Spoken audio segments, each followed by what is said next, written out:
سنن النسائی حدیث نمبر 922 922۔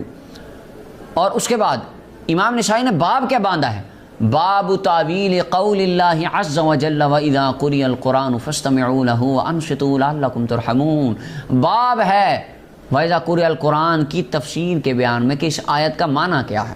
اور نیچے انہوں نے امام نسائی، یہ وہ امام ہے، کہتے ہیں سیاستہ، حالانکہ یہ لفظ بھی بالکل لفظ صحیحین ہے، اور باقی کتابیں سنن اربع ہیں، ان کی باقی سنن اربع کی صحت پر کسی کا اتفاق نہیں ہے کہ اس میں جو کچھ ہے سب صحیح ہے، لیکن وہ ہمارے دوست کہیں گے سیاستہ دکھا دو، تو یہ آپ کی وہ سیاستہ ہے، سنن النسائی ہے، حدیث نمبر 922 باب قائم فرمایا اس آیت کی تفسیر کے بیان میں۔ اور نیچے حدیث، اور یہ حدیث سنن ابن ماجہ حدیث نمبر 846 ہے، اور باب امام مسلم نے قائم کیا، امام ابن ماجہ نے، باب اذا قرأ الامام فانصتوا، باب ہے جب امام قرات کرے تم خاموش رہو، یہ باب باندھا ہے۔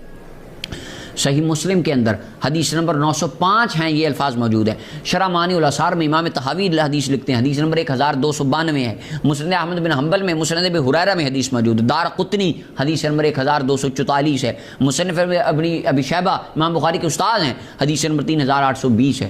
حدیث سن لیجیے پہلے، ان ابی ہریرہ، حضرت ابو ہریرہ رضی اللہ عنہ فرماتے ہیں، ابن کثیر میں بھی ہے، فتاوی ابن تیمیہ میں بھی ہے، سنن نسائی میں بھی ہے، حدیثوں کے میں نے نام لے دیے، میں ابن ماجہ سے پڑھ رہا ہوں۔ ابو ہریرہ رضی اللہ عنہ فرماتے ہیں، قال رسول اللہ صلی اللہ علیہ وسلم، نبی صلی اللہ علیہ وسلم فرمایا، انما جعل الامام لیؤتم بہ، امام اس لیے بنایا جاتا ہے کہ اس کی اقتداء کی جائے۔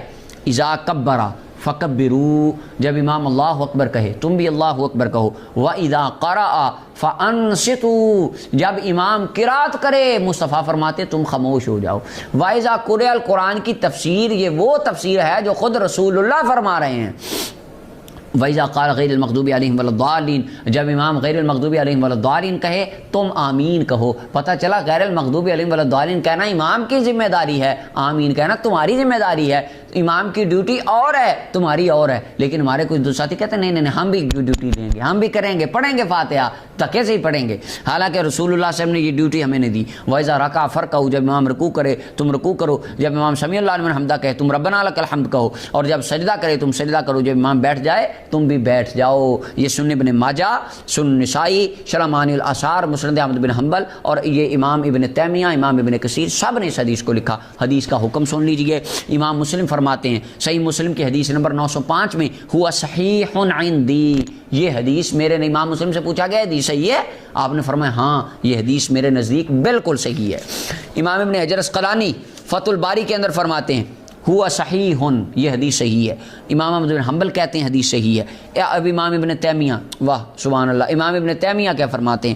امام ابن تیمیہ فرماتے ہیں اس حدیث کو امام احمد اسحاق، مسلم بن حجاج وغیرہ نے صحیح کہا، اور یہ وَإِذَا قَرَأَ فَانصِتُوا کے الفاظ کہتے ہیں وَهَذِهِ الزِّيَادَةُ مُطَابِقَةٌ لِلْقُرْآنِ، یہ تو قرآن کی تشریح کر رہے ہیں۔ قرآن کہتا ہے وَإِذَا قُرِئَ الْقُرْآنُ فَاسْتَمِعُوا، اور مصطفیٰ فرماتے ہیں وَإِذَا قَرَأَ الْإِمَامُ فَانصِتُوا، جو حکم اللہ دے رہا ہے وہ حکم خدا کے محبوب دے رہے ہیں، لہذا امام ابن تیمیہ کہتے ہیں یہ حدیث قرآن کی تفسیر ہے۔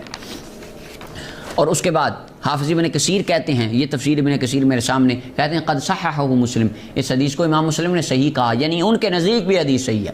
ابن حزم کہتے ہیں المحلہ کی 3 جلد صفحہ 240 پہ یہ حدیث صحیح ہے، اور امام البانی یہ سعودی عرب کے مفتی اعظم ہیں وہ کہتے ہیں حدیث صحیح ہے، اور حافظ زبیر علی زئی یہ وہابی حضرات کے بہت یہ محقق گزرے ہیں ریسنٹلی، اب فوت ہو گئے، تو یہ ابن ماجہ کی، یہ میرے سامنے جو ابن ماجہ ہے سنن ابن ماجہ، یہ ان کی تحکیم والی ہے، یہ دیکھیں حافظ ابو طاہر زبیر علی زئی، اب یہ دارالسلام سے چھپی ہے، اس کے اندر یہ کہتے ہیں صحیح، یہ حدیث صحیح ہے۔